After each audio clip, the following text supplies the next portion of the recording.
So we are very pleased to have an excellent moderator for today, someone who is very experienced in HR. In fact, Cavelle Joseph St-Omer is the president of the Human Resource Management Association of Trinidad and Tobago. So all of the bios for all of our panelists today have been given in the agenda sent to you this morning.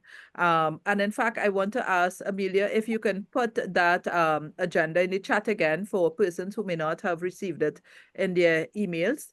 And I will now introduce Cavelle briefly, after which she too will introduce her panelists, and then we will open the floor for discussion, okay?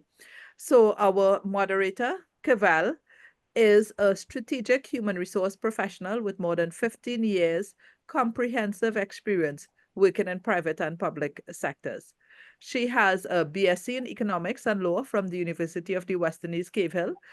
She's graduated with distinction with her MBA, specializing in human resource from the Atalogjack Global School of Business, and she's currently pursuing the Doctor of Business Administration with a specialization in leadership at Walden University. So once again, it is my pleasure to welcome all of you. And Cavelle, I am happy to hand over to you now to moderate today's panel discussion on love on the job. Love on the job. I love that topic. Is it February 14th yet, folks? But before we dive into it, I do want to introduce the participants or our attendees this afternoon to our wonderful panel. So let me at least start with that. Our first panelist, Mr. Ermath Harrington. He's an international business and capacity building consultant, founder and managing director of Harcon Group, based out here in Trinidad and Tobago. It comprises Harcon Harrington Consulting Limited, Harcon Business and Investigation Services Limited in Jamaica, and Artifacts Limited. These companies operate in multiple sectors and transcends various international and local business environments. Mr. Harrington's experience covers all aspects of organizational development, public and private, as well as civil society sectors, my apologies. And he serves at a national, regional, and international level when it comes to strategic planning and analysis, organizational capacity building, performance management, balanced scorecard design, and implementation and re-engineering of businesses. Most recently, you would see a lot of his publications in the newspapers centered around governance, sustainability, and ESG, as he focuses business on some of the emerging issues that businesses continue to face today. And he's also a leading change management and research specialist. Mr. Harrington serves on many boards, and in particular, recently was appointed as chairman of the EMA. Additionally, serves on the board of trustees of the Guardian Neediest Cases Fund. He's a member of the Council of the University of the West Indies and chair of the Chancellor's Governance Recommendations and Implementation Committee of the University of the West Indies. So welcome, Mr. Harrington. Our next panelist, Carmel Haynes, she's coming out of Barbados. Now, I did attend Cavelle campus, Carmel, so I spent some time in Barbados.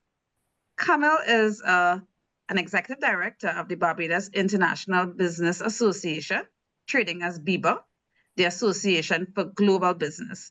BIBA represents approximately 140 member firms conducting business from and through Barbados in the areas of international finance services, trade and logistics, management, and corporate services, international insurance, among others. As an executive at BIBA, Carmel sits on the board of the Barbados Private Sector Association, and by extension sits on the full social partnership, a tripartite participatory governance body made up of representatives of the labor, private sector, and government, chaired by the Prime Minister of Barbados. She's also currently a member of the transition team overseeing the creation of Business Barbados, a new statutory corporation designed to revolutionize business in Barbados. So let's welcome Carmel to the panel. Finally, hailing from Jamaica is Dominic Summers. Dominic Summers is a software developer, product designer, and teacher. He works with individuals and organizations to align themselves with the future-proof skill sets necessary for growth and development in today's digital world. He serves and continues to foster his passion for the transformative power of technology through tech-based consultancy, advising companies such as Corpcare, Social Impact Consultants Limited on how best to employ software into their day-to-day operations. Dominic is very committed to the growth and development of Jamaica and Caribbean tech ecosystem. He's also an ever-willing speaker, delivering on topics related to digital transformation and how skills-based training can help to bridge the gap we both see in society and business. He loves playing tennis, gardening, music, and being with his friends and family. So I welcome Dominic all the way from Jamaica to the panel. And there we have it, folks, your panelists for today's session. So love on the job, again, a very much heated topic of conversation. We recognize that love is always in the air, whether it's on the work clock or whether it's at home. But love is always on the minds of people. And I think it is important for us to have this discussion. Recently, Forbes conducted a survey, and it was discovered that, and this is as recent as April 2024, so let me put the research timelines into context. It was found that the average full-time employee spends, of course, more than a third of their waking hours at work, and it leaves very little opportunity for people to meet anywhere else but on work in some instances. Prior to us opening up the panel discussion this afternoon, Carmel shared a bit about what happens even in the medical fraternity, right? Where the amount of hours people spend together. In fact, 61% of the Forbes respondents cited a lack of time outside of work as one of the main reasons why they eventually ended up with office romances and why it's perhaps so prevalent today. And 81% of workers had dated a co-worker at some point in their careers. So we could have how many policies, and we've seen within recent times a decline in no fraternizing policies. There was a time there was policies that said no type of fraternization at all. We've seen a decline in that. And we've also seen some taboo around the concept of a workplace romance. So there's a bit of taboo that goes along with it as well. But despite all of that, and the fact that some people know that it's perhaps a bad idea to date a co-worker, we still see it happening. So to open the lines of communication for this discussion this afternoon, I would like to start with you, Ermath. I would like to kick off our first question by asking generally, what is your opinion about office romance? Thank you very much, Cavelle. Good afternoon, all. So from an opinion-based perspective, I mean, the fact of the matter, as you've alluded to, is here. And in my opinion, the fact that it's here and there's a need for initiating that thought process in terms of how a policy or procedural response can be adapted to that has to take into consideration several factors. It is not going to be a cookie cutter across the board sort of solution. Indeed, you spoke to some of the high level statistics from Forbes, even in terms of on the disclosure sides with respect to that survey. 57% of the persons surveyed reported workplace relationships would have impacted their work performance. 35% didn't report their relationship to the employer. And 50% report flirting with their co-workers, which is usually the first stage before you go into the love gear.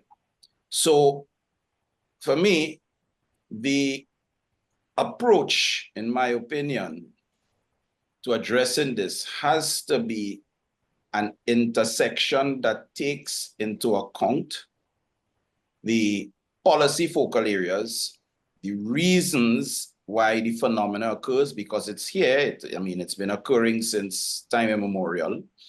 The organizational typologies, which bring with that their own cultures and subcultures and nuances, the extent of policy versus the law, because then we start to go down into the realm of rights and employee rights and human rights, etc.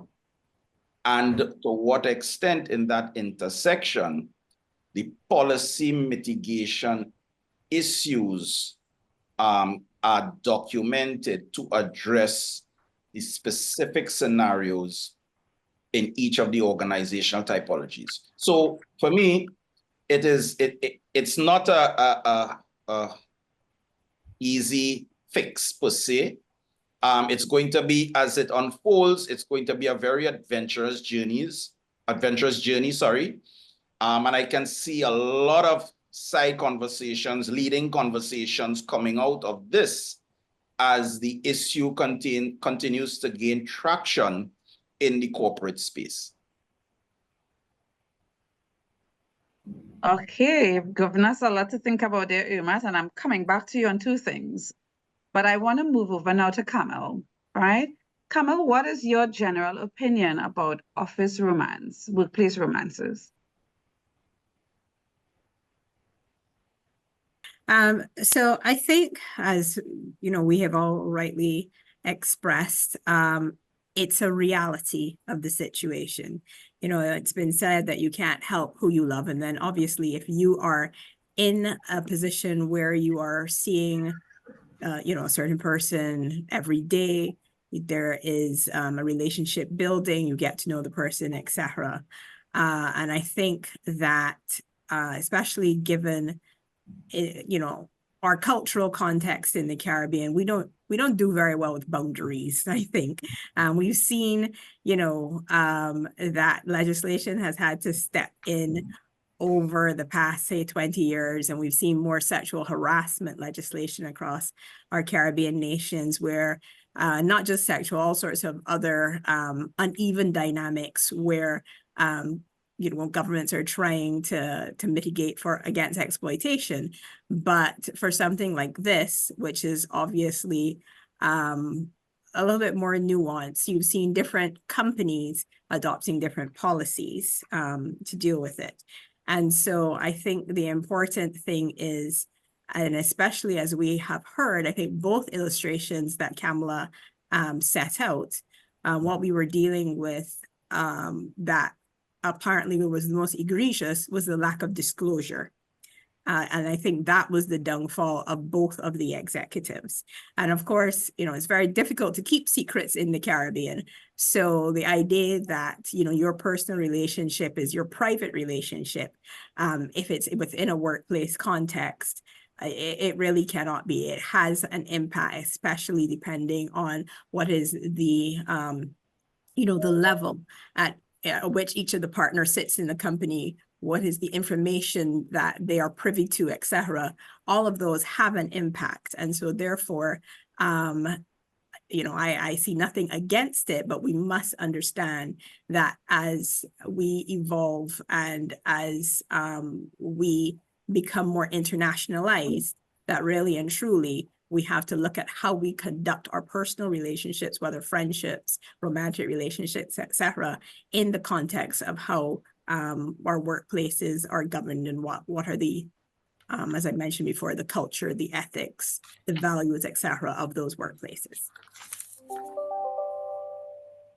Thank you, Carmel. And I'm coming back to you too. Culture, ethics, some key words being used here this afternoon. But I want to swing around to Dominic now.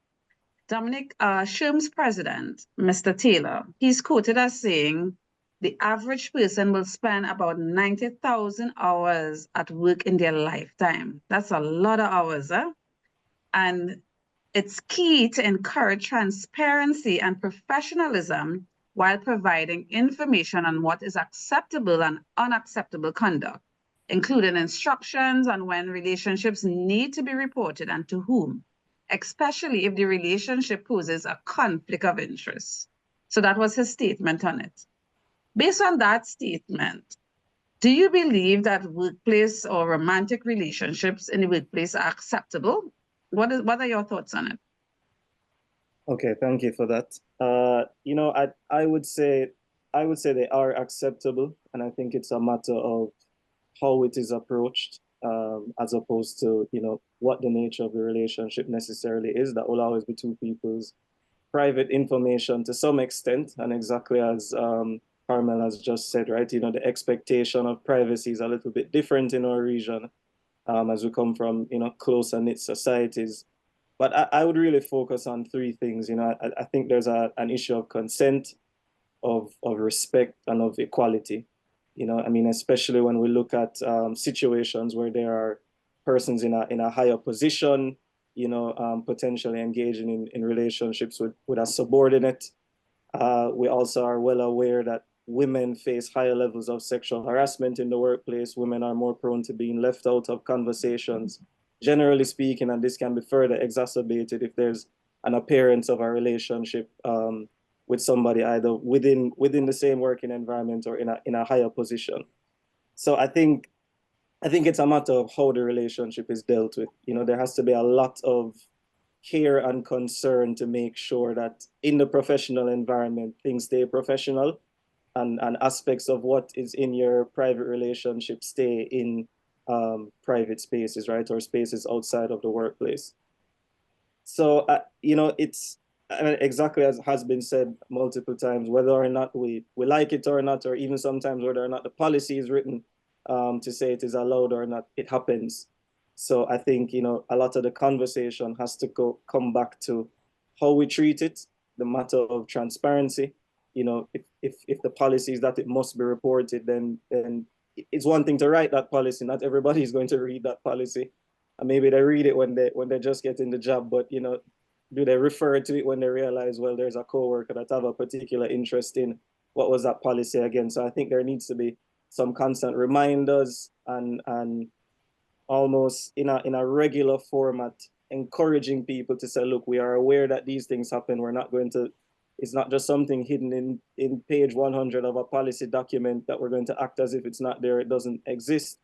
We're going to, you know, have conversations around this and make sure that people feel comfortable to bring that transparency to work. And especially in the matters of, you know, if there's same-sex relationships or, you know, LGBTQ relationships happening in the workplace that would naturally push people away from wanting to be transparent about it. So more how we go about it than what it is. Okay, how we go about it versus the what, right? Yeah. And that brings me to an interesting point based on the feedback provided by all three panelists. And the reality is that workplace romance may look very different for everyone. In fact, for some persons, it might be just coming to work and flirting with someone. And that in itself helps satisfy something that might be lacking in that person's life, right? It might be going out on dates. It might be developing into committed relationships. In fact, I have at least two friends whose spouses, the person that they're married to now, they actually met them on work, all right? So it could eventually be a committed relationship. So therefore, that being said, and the fact that it can look so different to everyone, and maybe I could come back to you, Ermath, what do you believe are some of the pros and cons of an office romance? What are some of the pros and cons? So some of the pros coming out of an office romance is actually embedded in some of the stats and the surveys and the studies that have been done. And they really ranked issues such as comfortability, you know, in terms of that shared workplace experience. You know, it gets people more connected to the job because by virtue of sharing the same workspace and perhaps the same or similar functions, you have instances where that can gel into some sort of team ethic, some sort of intra-employee bond. Of course, the premium of that sometimes resulting in a relationship being established, which, you know, in terms of how human beings operate, when you tend to be around somebody who you connect with at various levels and you start to share a lot of your snippets and tenets of your life, there's always the possibility for that to grow, but it can grow in a positive way in the context of the organization. The negative side of it, of course, really revolves, sorry, in my view, around two polemics. That's one, the impact to the business, and two, conflict of interest. So at the end of the day, whether it is positive or whether it is negative, even in the broader context of enterprise risk management, those positives and negatives have to now emerge on the enterprise risk management radar, to the extent that whatever your policy and procedures and culture states or represents has to have that as the centrality of its structure, its design, conflict of interest and impact on the business. If the relationships that may emerge, and again, I go back to in the context of a specific organizational type, from a corporate to an SME to a civil society organization, even in the military, yeah? I can say to you from actual experience in the military, relationships between commissioned officers and non-commissioned officers are not allowed. However, there are notable examples in the militaries within the Caribbean where that policy has been breached manifestly. Yeah. So even though there may be positives in it, it is still something that needs to be looked at very carefully and managed and monitored. And then, of course, in terms of the negative aspects from a risk management perspective, the resultant or concomitant measures to mitigate or eliminate have to also be enforced. All right. So Ermath and Dominic shared a bit about the need for policy. And also we heard from Carmel about the culture, right? And looking at the cultural nuances and the fact that we don't respect boundaries too much in the Caribbean as well. So knowing our culture context and possibly the need to regulate it because of the culture as well too, right? We want to share and hear a bit, from a policy perspective. And there's one organization in Trinidad and Tobago, the National Gas Company, that really tries to treat it from a policy perspective. We do have Helen Adogwa with us, and Helen is going to share a bit about NGC and how they manage things like this from a policy perspective. Helen? So good afternoon, everyone. Good afternoon to the panelists. Good afternoon, Cavelle. How are you? You know, our philosophy is that it is the East and Juliet is the sun, Romeo and Juliet. So we believe that such is the beauty and power of love, that at the NGC, we technically encourage full disclosure and transparency of the romance. That being said, we always encourage the members of staff by saying that when in doubt, it is better to over-disclose than under-disclose. If we look at the two instances, whether it's the BP case or whether it's the RBC case, the issue there was not disclosure, but lack of disclosure.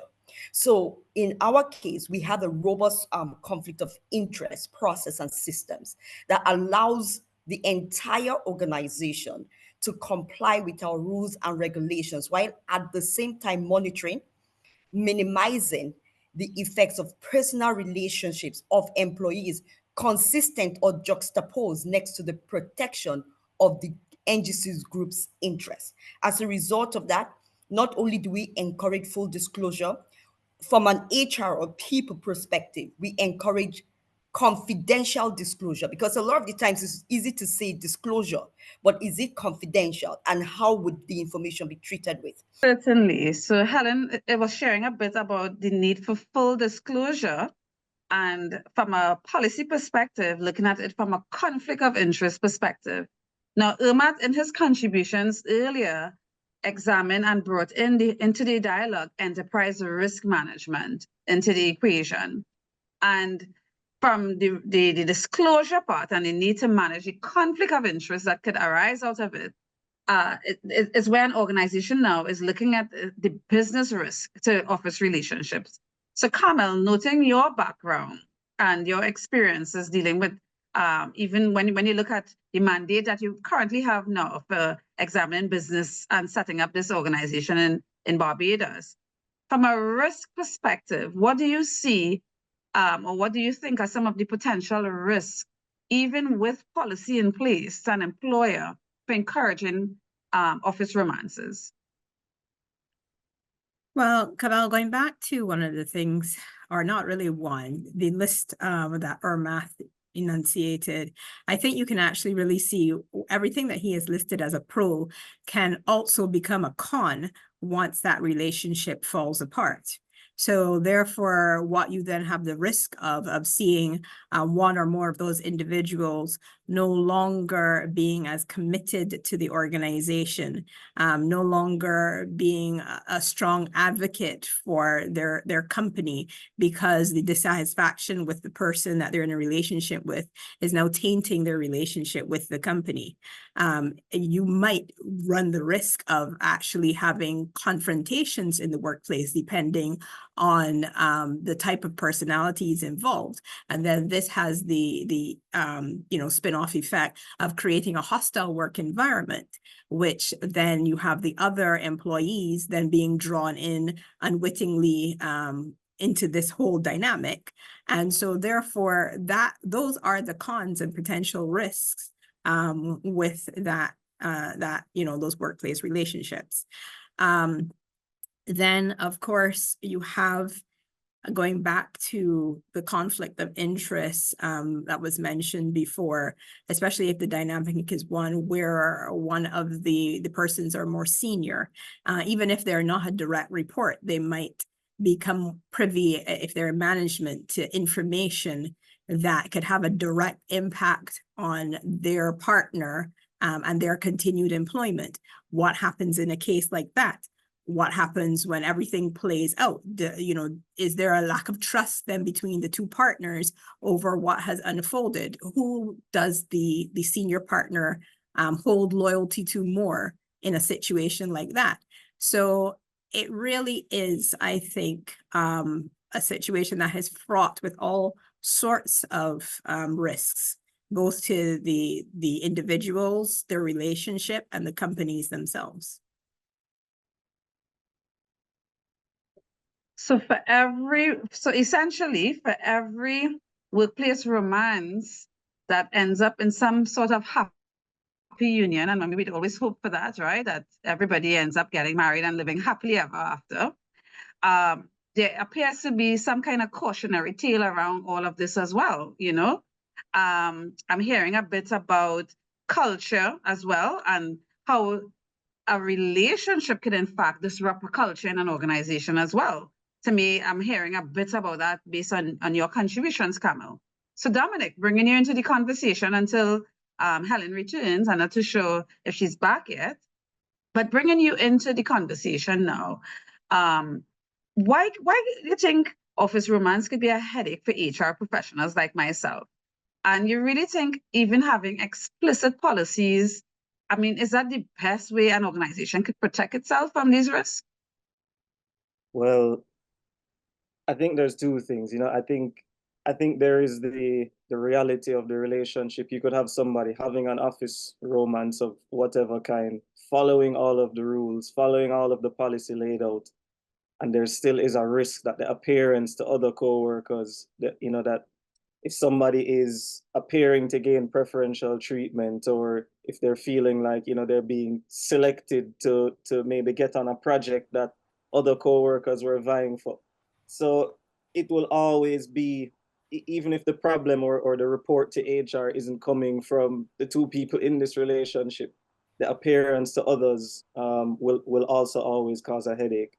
So I think it's, in everything that we're looking at, and to come more specifically to your question about explicit policy, there is no one-size-fits-all type of policy that will address, the different types of relationships that you'll see happen in the workplace. Because we're looking at everything from the spectrum of, as was mentioned earlier, people who come to work every day and flirt, going all the way to people who have relationships that end up in marriage and serious long-term commitments and families and things of this nature. So, with that full spectrum being looked at in between, how do you craft a policy that covers that all? I think the reality is that you don't. So I think beyond the policy, we have to first remember that we are human beings And we have to be able to relate to and speak to each other as such, and at least to have that relationship with some confidentiality between, you know, the HR personnel, management, you know, the persons in the relationship, as well as the persons who feel that they are affected by this relationship happening in their work environment. You know, so I think it goes beyond the policy. It comes back to the culture as well. I feel like we have a deep culture right throughout the region. I mean, we see it a lot here in Jamaica, but friends that I have through the region speak about the same thing, where we know the reality and we act as if it's not so, you know? And I think we have to, especially in workplace context, we have to have these explicit conversations that go beyond just reading out what the policy says or doesn't say, right? And again, I'll come back to, you know, factoring in some of the conversations about how women are, you know, disproportionately affected by these relationships, whether the relationship is going well or the relationship is going poorly. Because if the relationship is going well and there's, you know, family in the mix and there's a pregnancy happening and, you know, there's pregnancy discrimination that happens as a part of the reality as well. So I think it's a never ending headache. You know, I don't say anytime soon that an HR policy or team will encourage relationships to happen. But, you know, we know that they will, and we must respond to each situation individually. So Helen, I see that you're back, and thank you, Dominic, for that. And I'm zeroing in on a few things coming back to you just now, but unfortunately, Helen was interrupted due to service loss. Yes. So Helen, you're back with us, and we'd love to hear a little bit more about the policies and what NGC is doing to address office romance. So Yeah? thank you so much for that. And I do honestly apologize. You know how these service interruptions can be. So our philosophy essentially is not necessarily prevention, but management. And we prefer a proactive approach simply because it's the reality of the world we live in. But at the end of the day, we must juxtapose the office relationship vis-a-vis or against the policies and processes of the system. Not simply because it's an office relationship, but simply because of the effect of the personal affairs of these employees on our systems, our processes, and most importantly, as a group of companies, our image, our operations, and our brand. So as a result of that, we are not taking a very hard and fast prohibitive approach. We are saying, come to us. We are creating a safe environment where we want to be able to treat with your information. Therefore, we encourage full disclosure and transparency of the romance. And that is through our COI policy. We encourage now a confidential discussion of the romance, because a lot of the time the issue is not the romance, but the fear of the ramifications of what the employees how the employer may treat with this particular romance. And not only that, how the co-workers may also perceive this particular romance. In addition to that, what I tell people as well, what you do not disclose, whether it's in the case of BP or RBC, in Trinidad is a small country. So people might see you in a church, people might see you in a fete, you understand? And automatically they, contrary, or in fact, if I must reframe it, against the performance ability of an employee, every other person start to speculate that you got XYZ because of XYZ. So we do have a thriving whistleblower policy at the NGC as well that says anytime you see any sort of unethical behavior, you're supposed to report it. So rather than be the subject of a whistleblower policy, rather than be the subject of a gossip or speculations, we say, come to us. We would discuss it. We would treat with it within the parameters of our policy. And then at the executive level now, what is interesting about the NGC model is that the COI is not treated by the HR team. It is treated by the governance team, the governance and compliance team. So that's where there's a stark departure from how we do things, because governance is in everything that we do. And as the governance team, whether it's your line supervisor, whether it's the executive, in conjunction with the PLC, we say we need to look at this romance and assess the full impact on the organization of the group. And having assessed that in a very realistic manner, then we then say, you know what, how can we honestly address this situation? One, to prevent and mitigate against any risk. You understand? Whether it's actual, whether it's perceived, whether it's potential. And so because of that, we also recognize the importance not just of policy, but how do you sensitize people towards the policy? How do you ensure that these policies are relevant and there is compliance with the policy? Because in both the cases of BP and RBC, it was non-compliance. Even if we look at the case of BP, for instance, let's take it 2 steps backwards. What came to the forefront was that there was no disclosure of certain relationships for the last 3 years or for a certain number of times. And they're now saying, employees, within the last 3 years, you need to disclose all of these relationships that you've been with.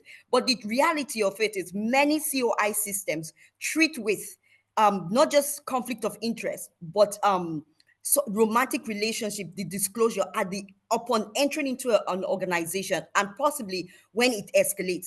In our case, we had adopted a proactive approach because we understand that it is holistic. It affects every area of our business: DEI, diversity, equity, inclusion, and belonging. You have a right to privacy. You have a right to your relationship, but would it be at the expense of the organization? 2, we understand sustainability, ESG. We understand the role of sexual harassment. When does this relationship escalate or change color or volume or tone? And how do we begin to mitigate against that? We understand COI from the context of procurement. Only one vendor, your friend, is getting all the jobs, whether it's romantic or otherwise, even sponsorships. So our model is not to be onerous, but our model is to be proactive. And in being proactive, our OCI model is saying we are also taking into consideration romantic relationships. So what does proactivity means? It means that we let the employees know through our COI declaration forms that there are ethical standards you must uphold. There must be clarity and consistency in that languaging. You understand? Not only do we have it in our policy, but annually we have a COI sensitization exercise. And this addresses all forms of conflicted situations. So to say you're unaware, it's going to be a hard sell, because at the end of the day, we have to look at the impact of Bernard Looney's exit from BP. It had a serious reputational impact on the company. We also have to ensure that our systems, processes, including the policies, are robust, transparent, accountable, and can withstand public scrutiny. So we cannot try to compromise our operations by trying to explain why X got a contract or how X got a contract or why this person got a promotion. Again, it comes down to our COI policy and approach. And then more than that, we have a zero tolerance for non-compliance. And why is that critical? Because we are saying we've given you the opportunity annually to disclose. So by the time you enter into NGC, you have a COI form that is completely automated, managed by the governance and compliance team, where you can disclose in a fixed cycle any conflict that may arise, whether it's relational or in regards to the business. In addition to that, annually, automatically, we have prompts that says you must disclose if there are any changes, in addition to the sensitization series. So again, these forms annually around the same time, we're giving you the opportunity, in addition to sensitization, to say, disclose if something is going wrong and we need to intervene. Having done that, we also have what we call the open cycle, all automated as well.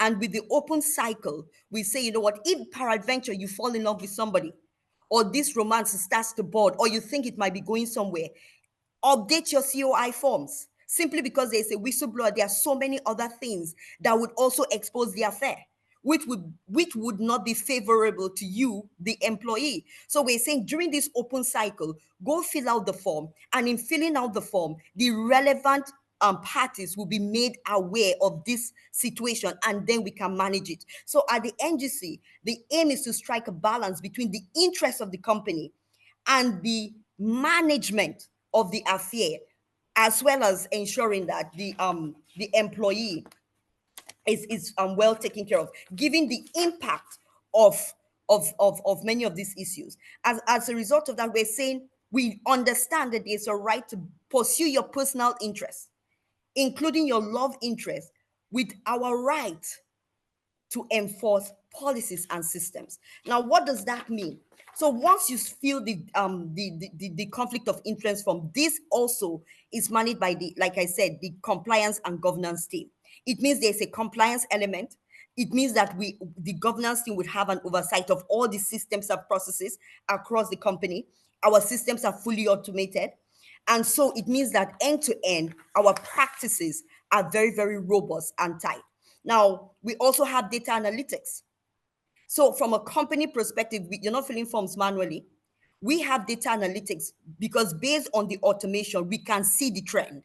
And in determining the trend, we can also determine what kinds of controls and actions that we need to take in order to ensure that, you know what, we can develop appropriate measures to treat with the romance, not just romance, but other situations that may give rise to the conflict of interest. And in doing so, what we have recognized is that we are seeing an honest conversation on our end. You understand? Because people understand that your information will be treated with sensitivity. Nobody is going to use it against you. It will be treated with confidentiality. And there is the safety. And as from a company's perspective, because you have done the right thing, we can then implement measures. Let's say, for instance, if we draw an analogy to the BP case, and they're saying disclose the intimate relationships for the last 3 years. What happens if you've been promoted? What are the legal ramifications if you're saying, you know what, I'm just finding out about this now? What happens if the person has already gotten this sponsorship funding? What happens if you've been given the contract?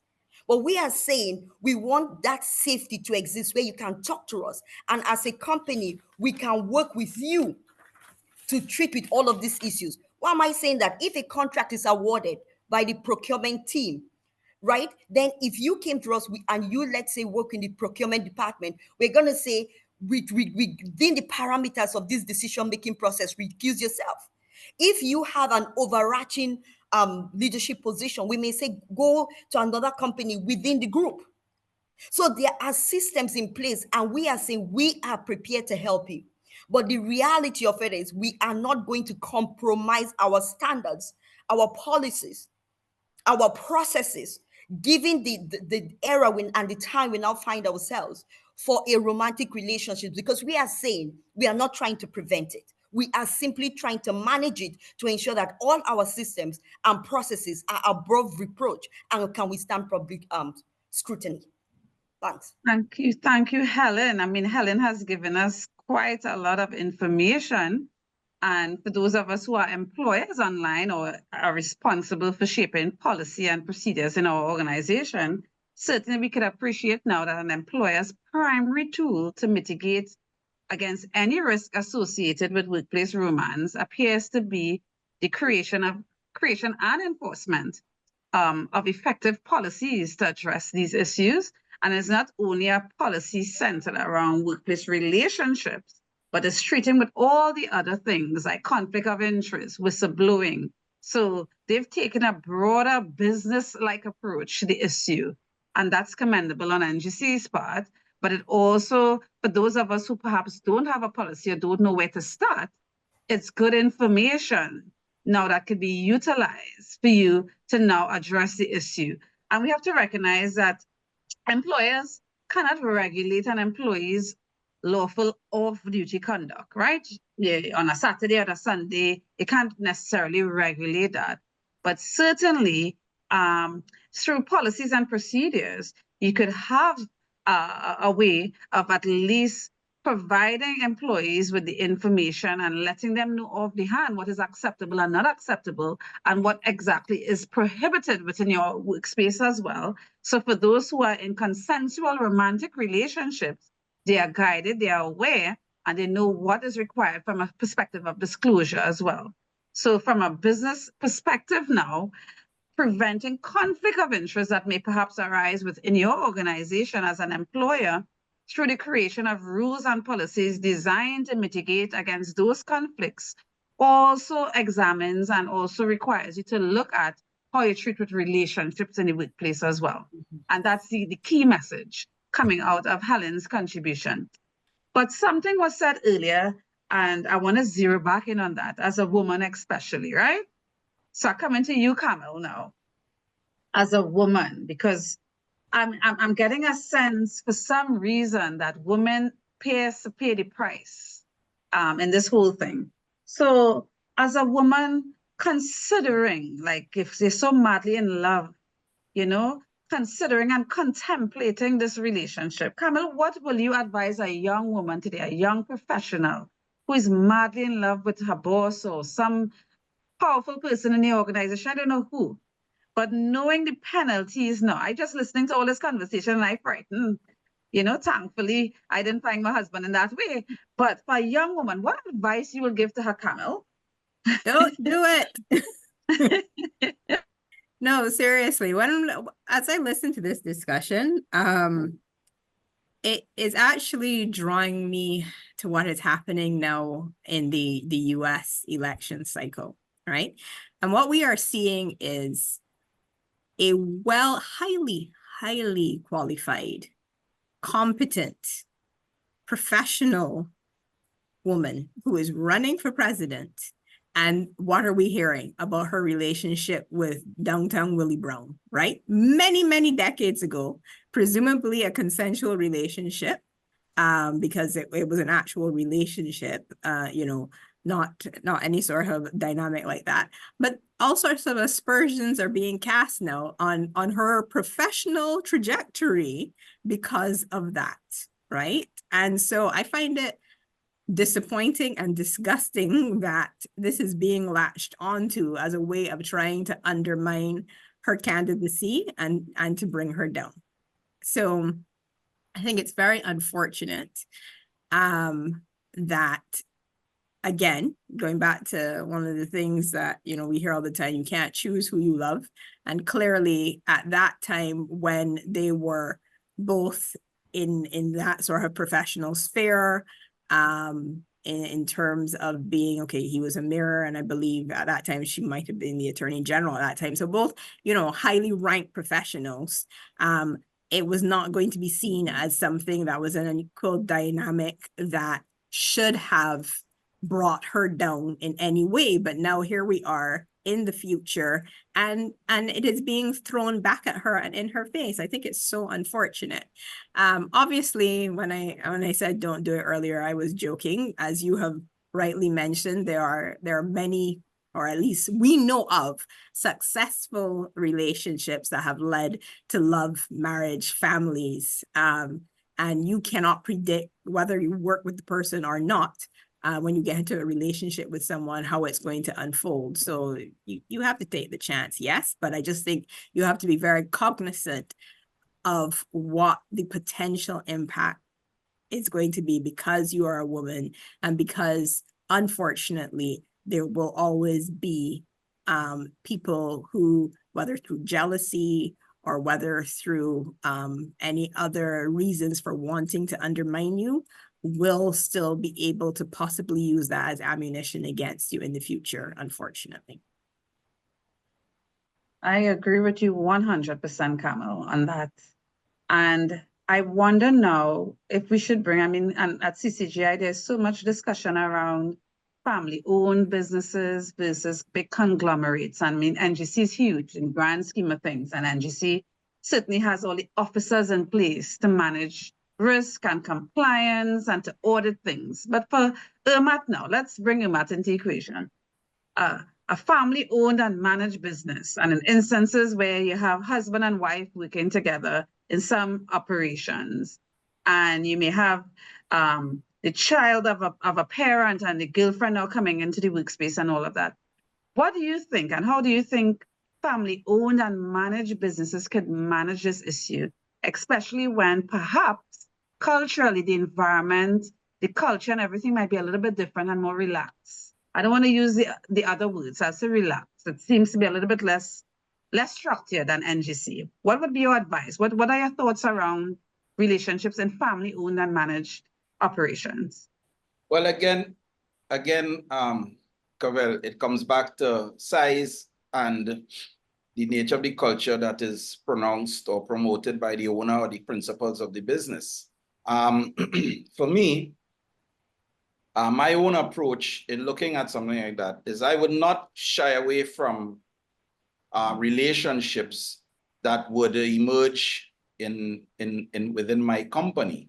However, what I would ensure is that the two persons involved are made very aware that notwithstanding, I have no prejudice against your relationship. You're two human beings. You come to work here, whatever reason you all endear to each other, and you form a relationship, that's fine. But just be mindful that your relationship and any of the effects of it can in no way impact the business. Now, having said that, I want to go back to both Helen and I think it's Carmel. Very interesting, and I'm going to relate it back to your question, Cavelle. Very interesting and robust policy framework at NGC. And very interesting feedback from you, Carmel. And I'm glad we went down the, gender road, because we talk about equality, right? And equality must be 50-50, or some confuse equality with equity. So let's go back to Bernard Looney, BP CEO, Fortune 500 company. Of course, he's prominent. He would have disclosed his relationship over the years, well, several relationships. So here's my question. What was the outcome for the persons who he was the junior, and in some cases, very junior staff? What was the outcome for them? Were they fired as well? Because it takes two to tangle. Yeah, that is something we need to address. It's the elephant in the room. Yeah, so we talk about the balance, but the balance has to be equitable. Now, secondly, and again, very, very robust policy document from NGC. But here where the tendrils can extend, because the context is relationships, right? And we are all, at least in Trinidad and Tobago, will be very familiar with a very pronounced and very public scenario at a particular organization that didn't involve workplace romance relationships, but actually involved religious relationships. To what extent are the same parameters in this context, plus the relationship will apply there? Thirdly, in this whole new emergent thing, yeah? So as with anything that comes out in the corporate world, when there's an established thematic event, what do I mean by that? The new buzz, something comes up, ESG, TQM, balance scorecard, DEI, all these things. The world goes into a buzz. Everybody suddenly becomes a Nostradamus in predicting what some of these AI and all these things that would happen. So one of the central tenets you're hearing in the narrative is disclosures and disclosures and disclosures. And for me, in assessing anything as a consultant in any organization, you come to me with a report, with a KPI, etc. And if it's not aligned to anything, my typical question to you will be, so what? So you've disclosed, so what? What happens next? So an individual has disclosed that he's had 3 relationships with 3 persons in the last 3 years. That now sits on your file. To what extent? Has there been any companies that can demonstrate empirically that as a consequence of workplace relationships, they have either folded, gone under, been subject to litigation? Is there any proclivity for that? Notwithstanding the fact from an enterprise risk management perspective, yes, indeed, you want to corral all of the salient elements that informs and drives your policy. But here's the news flash for today. We run behind and we hide behind and we proffer behind and we invent policies and they're broad and they're detailed, and that's fine, that has its role. But we must always remember that the devil is always in the details. Yeah. So in looking at this, you know, we're talking about the equity thing, the equality thing, and disclosures and risk and all of these things. And coming back in my scenario in terms of I am the principal of my organization. So I have direct if I see something because of the level of connection I have to my organization and perhaps a greater degree of emotivity in the attachment. Although a payroll runs for me as managing director, I am not an employee of my organization. This is my organization. As opposed to a corporate entity where the emotive connection may not be as great, but it's a larger organization. You have to take into account a lot more other factors, personalities, characteristics, etc. We are saying, and we've established and affirmed earlier, that the nature of human beings is such that people will meet, they will fall in love in the office. There are numerous experiences or examples of that. But when it comes down to, so for example, I will share with you, there are no known, because remember it's emerging, so the policy talk is going ahead of the legislative talk, which usually happens in every new boom. The policy and the thinking starts to overtake the legislative framework. So this is where I tied now policy to legislation. There are only two known types of, well, fairly distant legislation that pertains to this in the Commonwealth. That's the British, there are two acts, the Human Rights Act of 1998 and the Equality Act of 2010, that kind of make passing statutes with relation to these sorts of issues in terms of workplace relations. So I say that now to say this. Given the robustness of policy frameworks, well-authored, well-structured, well-articulated, how in a potential scenario where an employee who is, or employees who are in a relationship are subject to either disciplinary action or terminated, and therefore seek legal redress, what is the terms of reference legally for that policy? That's a question that has to also be considered in this emerging trend in terms of the policy support, in terms of the risk management, in terms of the protection of the company, but it has to exist in a legislative framework. So I will stop there. Thank you, Madam Moderator. All right, Ermath.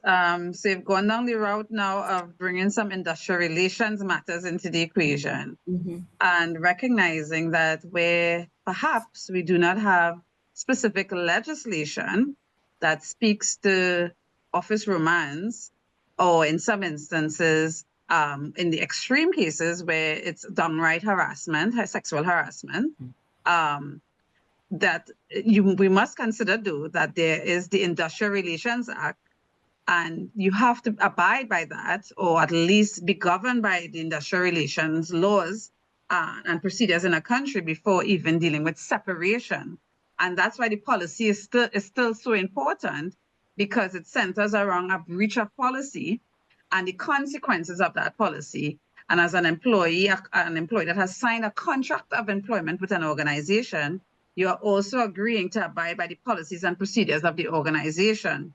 And once the policies and procedures of that organization is not infringing any legislation out there, the policy becomes the law of the organization.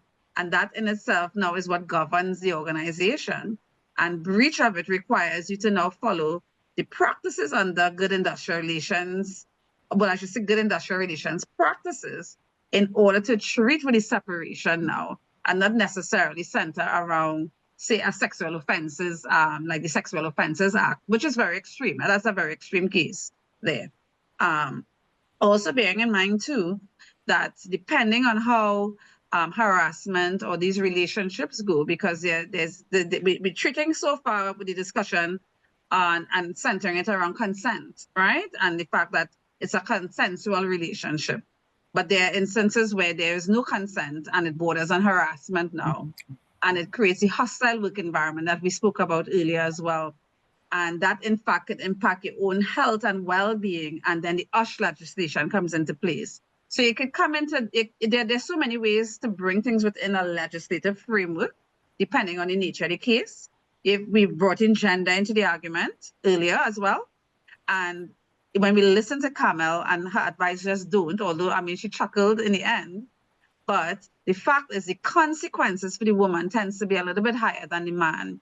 And if we were to examine the Equal Opportunities Act now, you could very well have a case against where discrimination is concerned based on your gender now, because you have paid the price. And in some instances, the organization have kept the man, but separated with the woman. Just the same way, or vice versa. You can have a case from a gender perspective under the Equal Opportunities Act legislation as well too. So there's so many intersectionality, and you said it earlier at the beginning, there's an intersection of many issues here when we consider the simple thing of love on the job. A simple thing like that, you know, but so many issues arising out of it, right?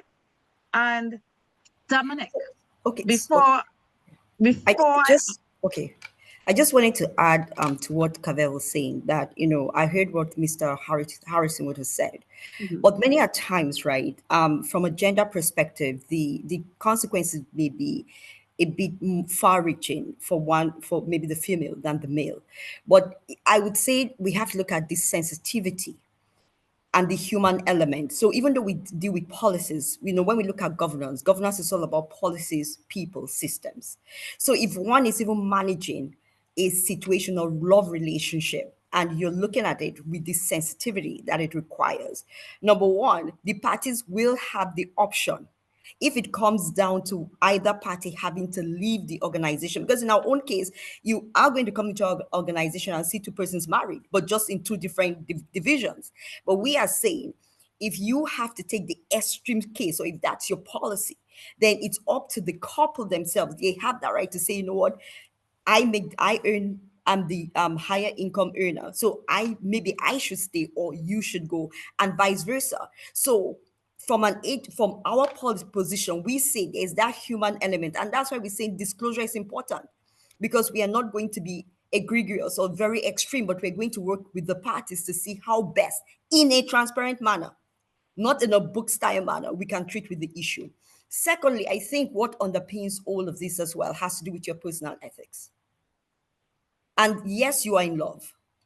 And yes, you really are excited about XYZ. But the reality, you know, we talk about maybe the young girl, what advice would you give the young girl, right? But why did the young girl sometimes, or the young man, even say, you know what, I must have this relationship? So sometimes if you look at intentions, ethics, your personal ethics, a lot of these things come into play. And because they are varying, people do things for a myriad of reasons, best known to all of us, or the respective individuals. It is necessary to have some form of standardization across your company where we could say, you know what, this is our minimum standard because of the aftermath and the consequences of it.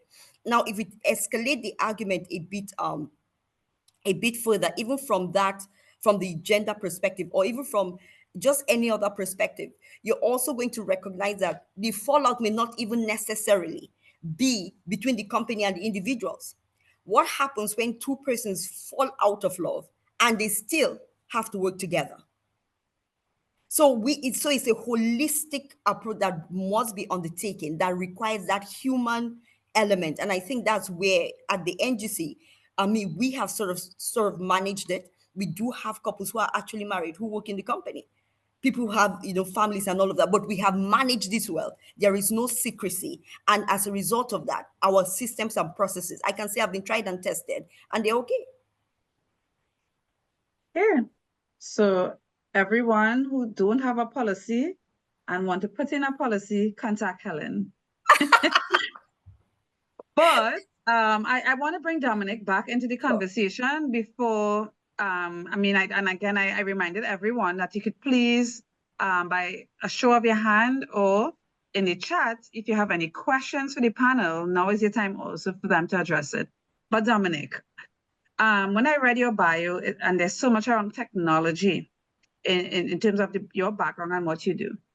And the fact is, coming out of COVID, I mean, even prior to COVID, companies like NGC, the energy companies, some financial institutions, they always had remote work and and alternative ways of working. Let me say it that way, alternative work arrangements.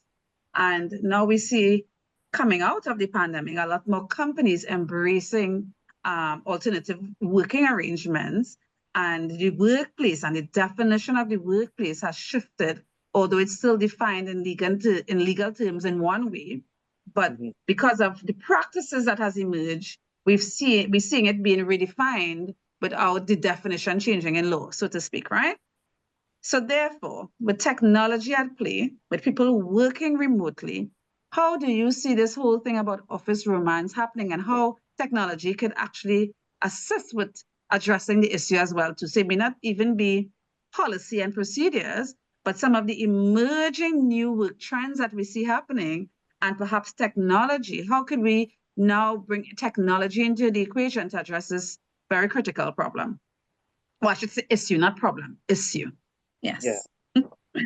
Yeah, I think you raised some good points there. It's a good question. But I think for starters, remote work makes it harder to form relationships of any kind, you know?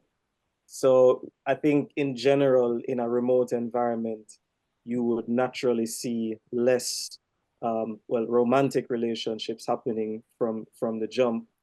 And then it becomes a question now of, taking a lot more care, so to speak, because if I'm working in a remote situation and I'm reaching out to a coworker in a personal context, and I'm reaching out digitally, of course, there's also now the matter of, is there a screenshot of a message being sent? Is there, right? So there's a little more paper trail happening. It's not a passing remark at a water fountain or, in a hallway and so on. So I think it changes the dynamic of how relationships foster, and how we relate to each other. And I think it can be a good thing to avoid some of the problems, especially around sexual harassment and how some of these relationships may or may not start.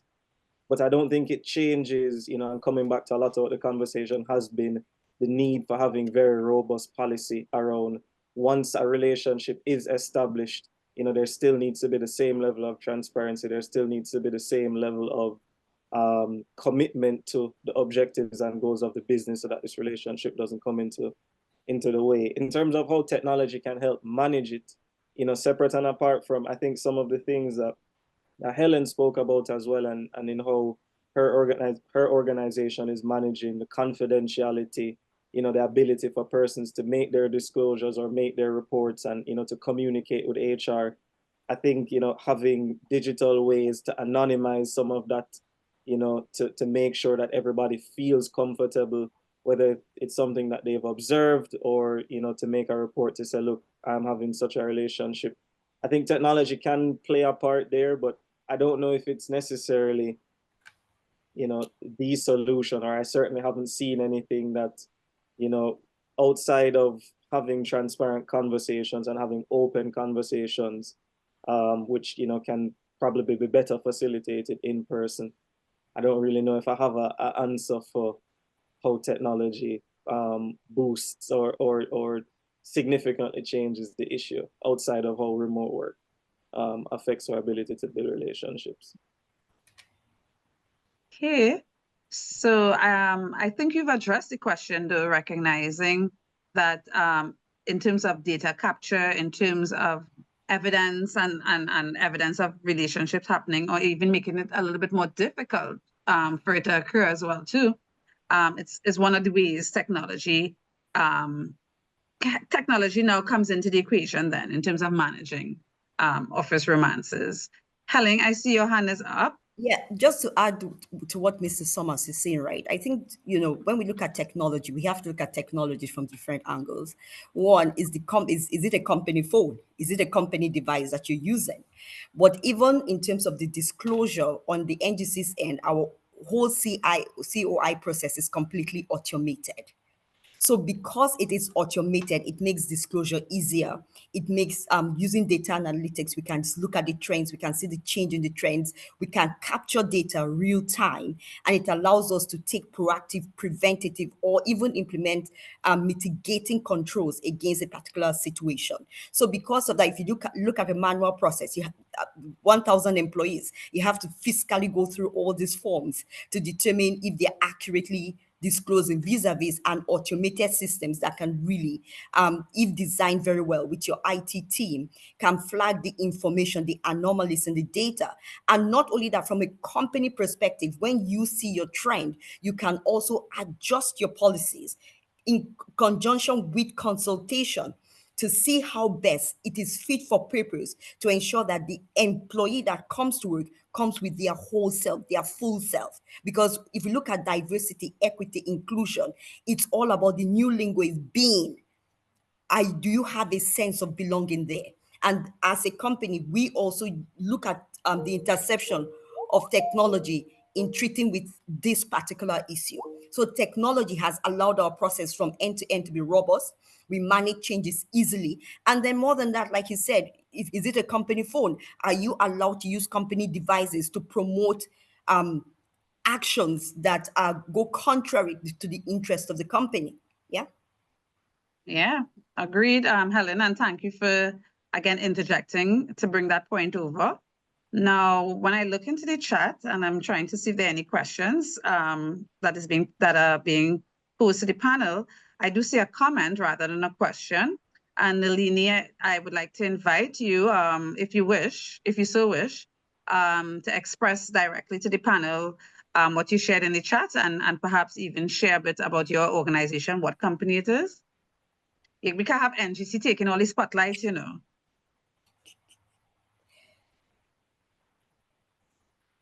Nelly. Hi, good afternoon, everyone. So this is really an interesting session. I am from First Citizens Group, and we actually, very similar to NGC, has a policy that speaks to relationships in the workplace. And I like Helen's contribution where we don't disallow the relationship. We manage the risk that may be associated with that relationship by reassigning persons to various branches or units based on their level of capability. So it's all about, I totally agree, it's all about managing that risk. Thank you, Nalini. Thanks. All right, at this point in time, again, I would like to invite anyone who may wish to pose a question or may at this time want to share a comment, because we are coming to the end of the session. If you could so do now, and you could raise your hand, you could use the icon, the reaction icon. Well, as we wait for persons to share if they had any other thoughts or questions or so, there are a couple of things that really stood out for me with today's session. And some really important questions being asked too. But I want to go back to one of the key ones, which you had asked Carmel, and her instant response was, no, I want to underscore that. If you're a young lady and you're in an organization and your boss turns his attention to you, please say no. It's going to save you so much heartache, you know, because especially when you see that relationship go sour, if it does. And even if it doesn't, there's so many questions around your career path after that. So please, you know, be very mindful. This is what is likely to happen.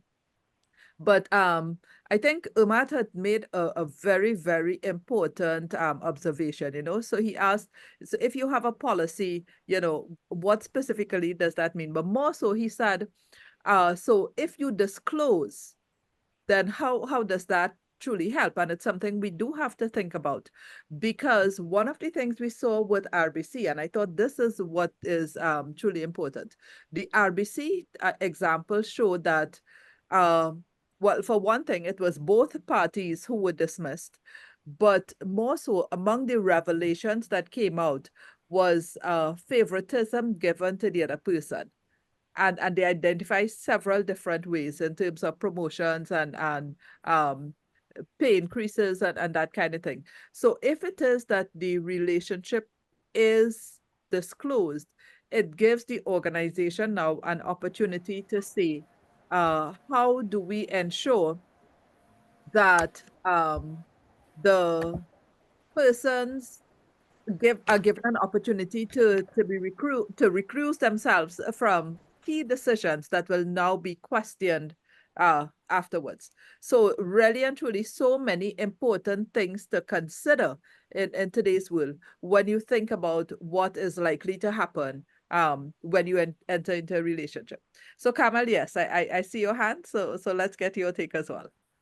Thanks, Kamala. I know there is somebody in the audience who also wanted to speak, so I will not be long, but I just wanted to note to this conversation because as part of preparing for this, I did speak to a couple of very large companies, senior executives in very large companies that we have here in Barbados, regional and international companies.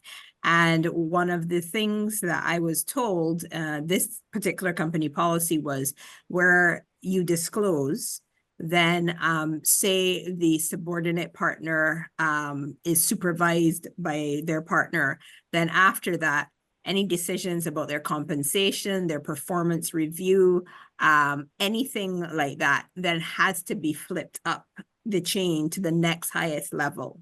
And so therefore that disclosure then allows the company to be able to decide how they're going to handle this particular subordinate employee.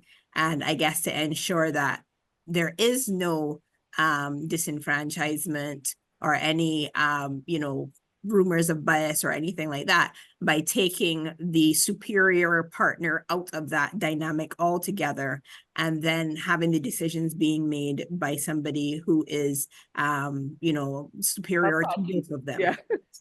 And not party to the relationship. Yes, obviously, yes. Yes. Okay. Helen, I did see your hand, but just before we go to you, bring Cavelle back into the conversation. And Cavelle, my question was in relation to what Carmel just shared. So if we are dealing, it's pretty clear-cut if it's a subordinate involved with someone who is senior. But sometimes what happens is you can have marriages that occur where there is someone who is working with other persons, but it's not a direct reporting relationships, but there are still implications. What would be some of the concerns from an HR perspective you would have in that respect? So you're saying that the persons who are in the relationship, who are now married, they are now married, and they're the same level within the organization, and there isn't a direct reporting relationship. And even if they're not at the same level, but they're not in the same department. But right. Well, the thing is, with marriages, because at this stage, it means that the company has accepted the relationship that has now evolved and now to have turned into marriage because they met on the job, right? In terms of understanding the full context. So from an HR perspective, just like what was shared with Nalini and even with Helen, when she shared about when the relationships occur and they may put them into a different company in the group or into a different department, it's a way to separate it so that you minimize the potential for conflict of interest. However, you still have to examine it, especially when Helen, in a number of examples, she kept on referring to procurement. So let's say one of those, one of the persons in the relationship are in the procurement department and has the potential to influence an outcome or be involved in something that may impact their partner. That in itself creates its own scenario. Or let's say the person is in HR and there's some disciplinary issue happening with the husband or the spouse. Let's say the spouse, right? And you're aware that the company may have an intention to treat with it in a particular way. And you know, because of this relationship, feel compelled to warn your husband or your partner about this potential issue that may arise. So the ethical considerations that Helen brought into the equation is also of great consideration in that instance. So it may be different departments, but there are things and intersectional, and there are relationships between their cross-functional relationships that exist in the organization that may directly impact your spouse now, that you may have the potential to influence the outcome or to signal that something is coming as well when you ought not to. And that's where the lines become blurred and we get so blinded in love and all emotions. Now, I always use this example, and I say women, because there is this show on Netflix called Partner Track, right? And a relationship is a law firm, and it's an Asian girl with a Caucasian man, and they develop this relationship. She's madly in love, and she's on track to be partner at the law firm. Very much. I mean, she's winning her cases, she's bringing in the money, she's definitely next in line. But she's so in love that she's now helping her partner to do better, helping him with his cases, giving him advice. So she's aware of the cases he's working on when they meet up on the weekend and wherever. She's going through and assisting him with his cases and all of that, right? And we know even from a legal perspective, that relationship with the client and the lawyer is one that is a protected one, right? But she's helping him to the point where he's now being observed by the senior members of the organization differently because she's coaching him. And he now undercuts her and becomes partner ahead of her as well as a consequence of that. And she observes him coming out of the office of, let's say the CEO is not CEO in this case, but he comes out of the office smiling and they shake hands at the end of it all. And she lost that opportunity. And I'm saying this is where sometimes your judgment is a judgment thing now, where you're so in love and you want to help, because we know how that feeling goes. All of us, we've been there at some point, right? And you want to help and you lose track of what is right and wrong, or your judgment becomes now something to question. And that is a perfect example of it. And she lost out in the end.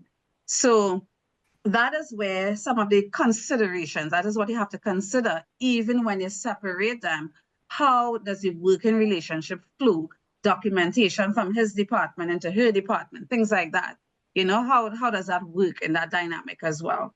And that's the tricky part that you have to maneuver. And Helen, I guess, in her NGC case, and even Nalini, maybe there are systems in place for things like that as well, too. In terms of things being approved, I approve from an HR perspective. I approve things from other departments, approval for training and all of that. So if you're in a position now to put your partner ahead or to recommend, travel opportunities, committee opportunities, things like that, that is where it's your favoritism, blur judgment, and all of that comes in. Carmel, yeah. Yeah. Thanks so much, Cavelle. So Helen has her hand up. We could invite her to speak, and then I'd like you to address the question from Olsha in the chat. So I think, from a company's perspective, and if one is looking at how to treat with the matter, we look for a win-win. And that's critical. It's not a zero-sum negotiation. And if you look at it from a win-win perspective, the question, if I were to go to what Mr. Harrington asks, is what happens next? What happens next is the full assessment, the full honest assessment of the relationship and the impact of the organization. Because if you are able, as a governance, where for us, our governance and compliance team, if you have mitigants and mechanisms in place to adequately assess these relationships and the impact of the organization, then you develop strategies that would in effect treat or mitigate against any conflict that may arise. So in our case, we are saying, even if you come to us, it's not what next. We have a what next. What next is we're going to assess. We're going to assess our systems, and we're going to see how best you can continue your relationship and how best we can run our company in a manner that can withstand scrutiny. Forgetting that in Trinidad, or even many of the Caribbean countries and even Nigeria, many of these affairs never really come out in the open because of management or the executive. It's the cultural thing for everybody to be speaking. So if you look at in the case of Mr. Bernard, it was something that was known in the company. It's just the question of when did they choose to take action. So when people have affairs, everybody sees them going to lunch. This is not something that is hidden. So we are saying it's also a win-win for you because you're protected, because somebody who feels aggrieved may in fact use the whistleblower policy to say you got this promotion because of XYZ, when that may not even be the case. If we escalate the argument a bit further, when we look at governance and the whole idea of conflict of interest, it's not actual, it's perceived, and that's the key.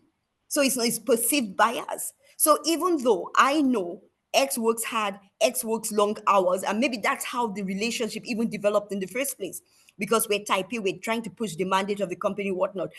B may not be doing the work, but B may use the whistleblower policy to say X got ahead because of XYZ.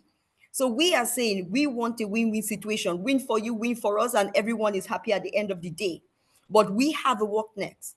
And what next is your line supervisor, we have to review it in our process. Who would sit down, who would look at the full impact of this relationship and how we as an organization in a transparent, fair manner.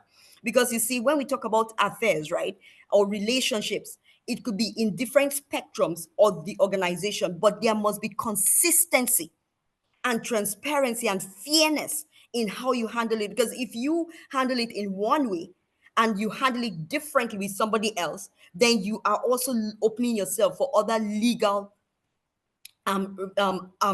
ramifications. So you want a consistent approach, you want a fair approach, and the truth is, if you involve that human empathetic element, and you say, here is the thing, let's say, for example, you have a highly skilled employee, one of those areas that they could only work in one department. It is superfluous to say we're going to transfer it to another group. Your skill is so specialized that there's nothing else we can do. So we have examined the process. We have tried to reassign. We've done all of this, and these are our options. And we are going to present the options to you because you are also part of the decision-making process. We don't just wake up one morning and say, you're fired, you're fired, you're fired. No, that's very extreme. We work with you to arrive at an outcome that both parties are comfortable with at the end of the day. Is it always ideal? Not necessarily. You understand, but that's the reality of our situation. So in our case, we do in fact have a what next. And like I said, if you came to the NGC today, there are people who are married in the organization who worked right through, and it's a known fact, it's not a secret. But again, we can manage it, and there are no secrets. Thanks. Thanks, Helen. Cavelle, it would be interesting to have Ermath's perspective on Olcha's question, because I know Helen has addressed it a bit, but so what if you can't reassign individuals in your organization? And it may be for different reasons. It could be that you're a small organization and so you're limited in positions and staff, or specifically, in fact, Olcha was asking, so maybe we could check in with Olcha. When she said you can't reassign the individuals due to conflict of interest issues, is that some specific thing, Olcha, that that makes it difficult to move the person? So it's not just that it's a small organization. So I'm not seeing Olcha unmuting us yet. So maybe when she can, she could clarify first, but in the interim, Ermath, would be good to hear what your thoughts are. If it's a small organization and therefore there are not a lot of spaces that you could reassign persons, you can't get away from the fact of how awkward it will be when you are working with someone who is either in a relationship or married to someone who is senior, who affects the decisions in your workplace. Well, again, Carmel, it comes back to, so you might say a small organization, but small can range from anywhere between 3 employees to 20 employees. Again, the culture and the mindset of the owner, the principal. In a small organization, you don't really have that wiggle room as a corporate entity, like multiple branches and levels, etc. But it's interesting. 2 things I just want to comment on in terms of the question, going back to Helen again. Very fantastic and very robust policy framework from NGC. I mean, that is to be expected. After all, it is NGC. But one of the thoughts in when she was explaining it and going through is that having the policy framework as robust as, and not just NGC, any organization, yeah? That's fantastic, that's great. But we also have to give cognizance, it takes work. Because the policy and the triggers are not going to jump off the paper, or even if it's an automated system, yeah? Because it's human fundamentals you're dealing with. So that's one caveat in terms of it's going to take work. And as the more rabbit holes you go down in terms of all the little granularities of specific situations, etc., it's going to require work. So the question is, what is the levels of commitment by the HR or the governance or the compliance or the risk people who, in a large corporate entity, are not as emotively connected as someone maybe in a medium to small size. Yeah, so in other words, like the effort barometer will only go so far kind of thing. So that's one. Secondly, with respect to coming back to the reassignment of individuals. So let's take a scenario, let's say a medium-sized organization, maybe a large-sized organization. Okay, so there's a relationship, it has been disclosed. One of the options is for either he or she to relocate to another branch, to another position, to another level. Now, that's nice to say. Let's look at the implications. One, is the person fit for the position that you want to move them to? That's one. Two, to what extent now is you now have an approved structure with no approved vacancy? So are you now going to create a vacancy in another branch, in another department, just to facilitate a relationship that's happening here, just to demonstrate that your policy said that one of the tenets of the policy is to see if you can do separation? What if that policy, what if that organization is a unionized environment? So then you know the union is going to come and say, but wait a minute, the person who is in this section and this branch is next in line by virtue of our collective agreement, but you bring in somebody else, yeah, in a move of, you know, let's see what I'm looking for, of to satisfy an issue that's happening here with respect to a relationship, to bring them into this position that rightly should be. So you see how we start to, that's why I keep saying, the devil is in the details. So on the surface, it sounds nice. Yes, separate, we have a large organization. What is the fit? Does the person have the qualifications, the criteria, all of these things, the HR, the IR mechanisms for it, structural issues, etc., so that you have to consider. So I'm saying in a smaller type organization, you have a lot more latitude, decision-making sway, pronouncement sway. So for me, I can say to my 10 or 12 staff in Trinidad, listen, no relationships allowed. Or I can say, have relationships. Or I can say, have relationship, but don't let your business affect my business. Yeah? When you're an NGC or RBC or what have you, the CEO don't own it. Yeah? So that's why I keep saying we have to, whereas we can have the broad principles and broad policies, such as those beautifully written by NGC based on what Helen has shared, we have to also take into cognizance those things. Yeah. And Kamla, that's why earlier I had brought into the equation the difference between a family-owned and managed business versus a conglomerate or a publicly traded organization where the reporting requirements and the level of scrutiny is a bit different as well. And a small family-owned and managed business, the operator, the owner, the CEO, the GM, the managing director, whatever title that person holds, may not have the level of tolerance or have the bandwidth for addressing the issue the way NGC will do it as well. In fact, it might be a zero tolerance approach and someone only had to leave and that's the end of it right there.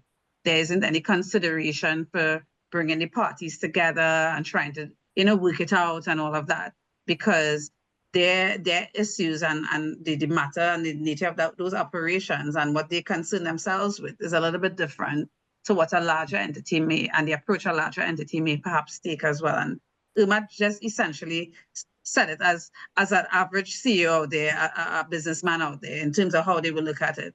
And your business don't affect my business. As long as your business don't affect my business, we good. But the fact is, we know that is not the case. And in fact, Stacy, and I want to zero in on Stacy's comments in the chat and why your businesses affect my business. Because there are instances where these relationships are not essentially one where the parties are free to have the relationships. They may be incumbent somebody else. We know that affairs. Let's read out Stacey's question, so there's Yes. context for everyone. She Yeah, said, so how do you handle a situation where a work affair becomes public due to a married spouse sharing information on social media about the work affair? and it's not only even social media. I've personally witnessed as a practitioner where spouses turn up on a job to the other party, and it leads to a fight in the workspace, fight in the car park, right?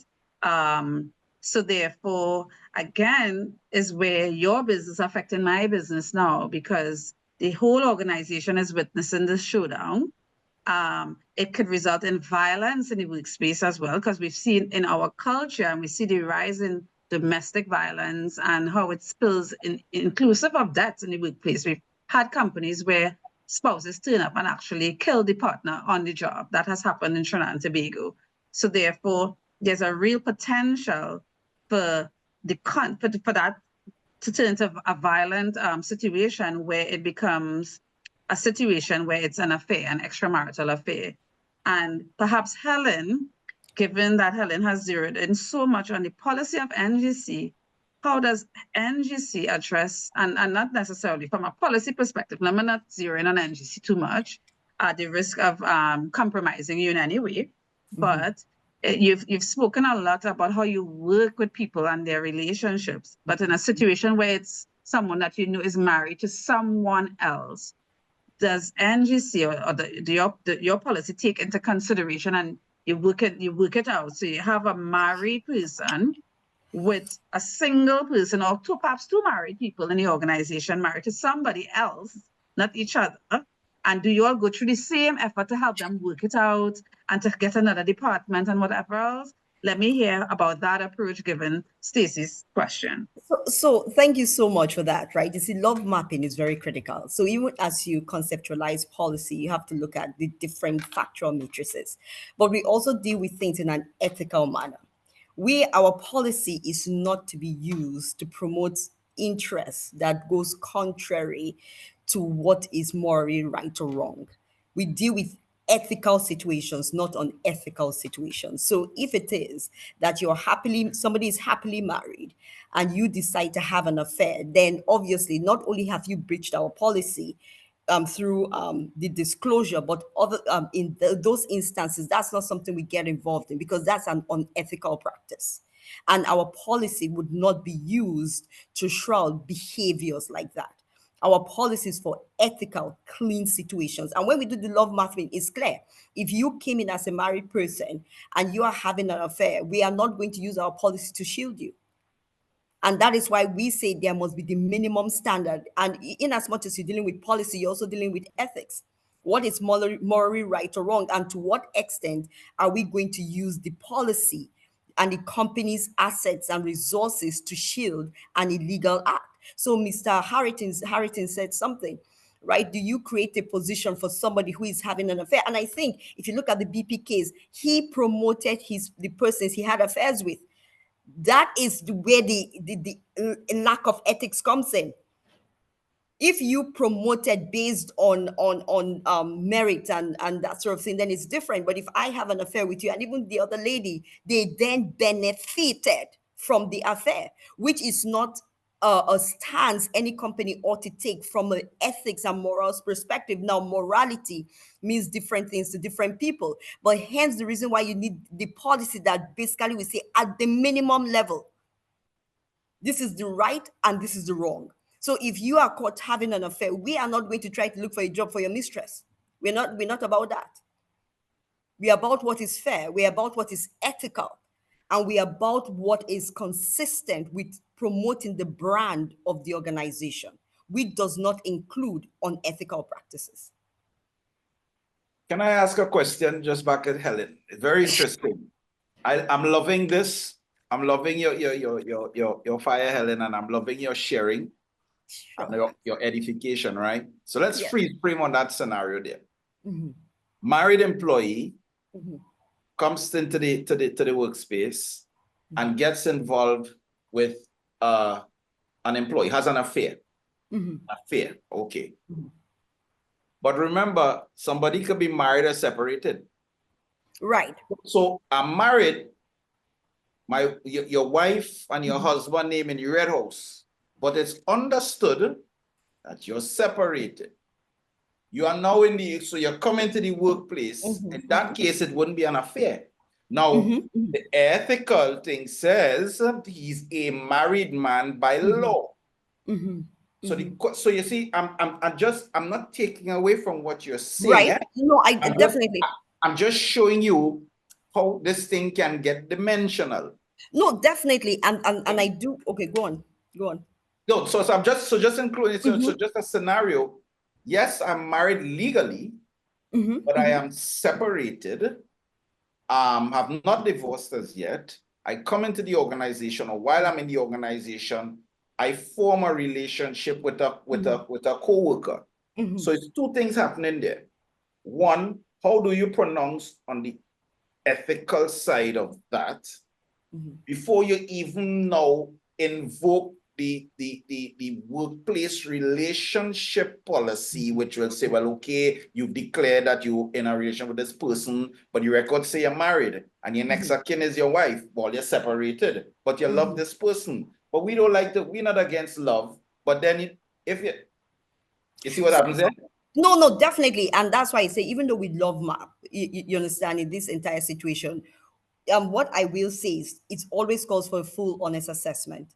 So if you're married and you say, you know what, listen, and it happens all the time, for one reason or the other, people are separated for sometimes 12, 15 years, it just never triggered it. That's where the human element, and I just want to underscore that the governance and compliance team, there is a human element factor.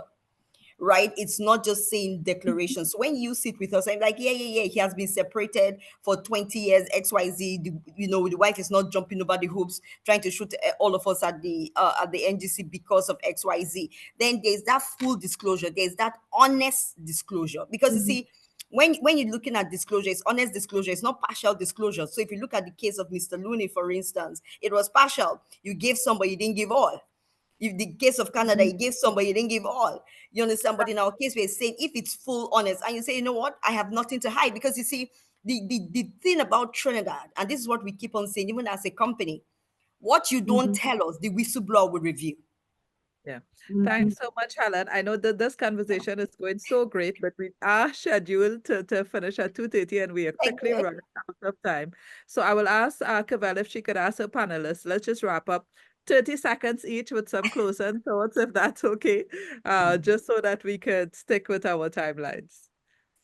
I mean, this conversation is going so good. I think we could talk all afternoon, and, Friday is always deemed the love day, strangely enough.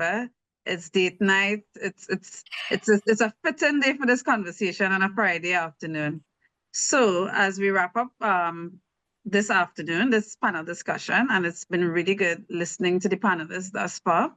I wanna start with someone who I haven't heard in a little bit, and I'll start with Dominic and I'll reverse it. Dominic, in 30 seconds, what will you like our audience this afternoon to take away most coming out of this discussion? What do you want them to take away from it? What is the advice you would give? I think the most important thing is creating a culture of communication. Is letting people know who in the organization they can turn to have this conversation. As we've seen today, there's so many complexities, so many different situations. There's no one-size-fits-all approach. The policy might cover everything, it might not. So people need to know in an organization, who is it that they can have a conversation with, maintain their confidentiality, and get some guidance as to how they navigate the situation. Thank you, Dominic.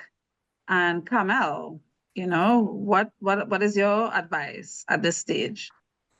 So just picking up on what Dominic has said, I would say that communication is important, but not only from the employee to employer, but also from the employers to their staff. They have to let them know what is the policy, written or unwritten, what are the values of the company, where does the company stand on these sort of relationships, so that people understand, are they required to disclose, and how the company will treat to it, so that they're not going to be afraid to disclose. I think that what we've heard from the NGC is that their transparency is part of their value system.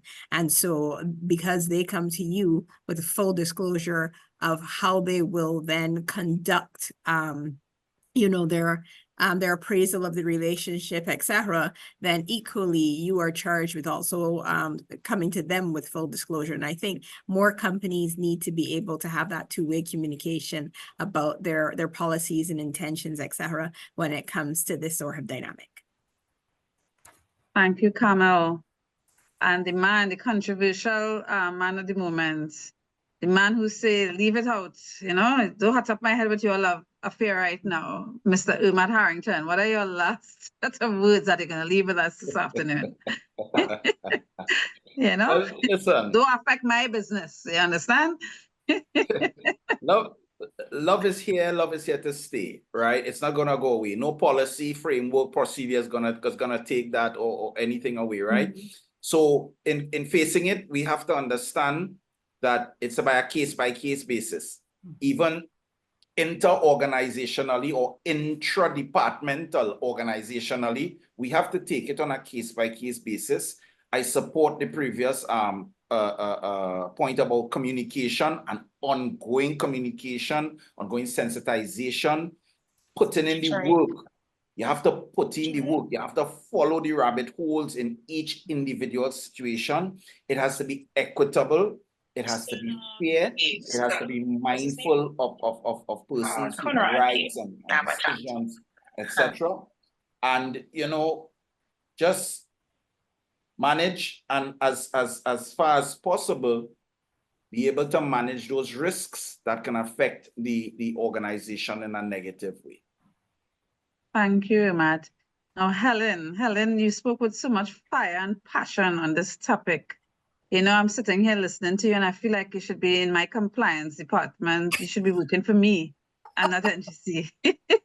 Helen, what are the lasting things? What do we want to leave our participants with this afternoon? I would say, all of us, to everyone, love is real. People love being in love. And even from the days of Romeo and Juliet, it's something that, we all, have a tendency to believe in, all of us here at some point in our lives. But the reality of it is all the stakeholders would have different agendas and objectives.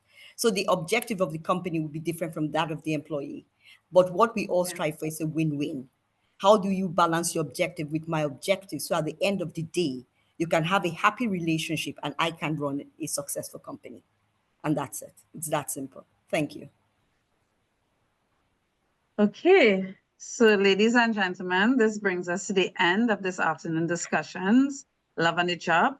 I do want to thank our panelists, Ermath Harrington, out of Trinidad and Tobago, Carmel Haynes from Barbados, Dominic Summers, Jamaica, and yes, Helen Adogwa.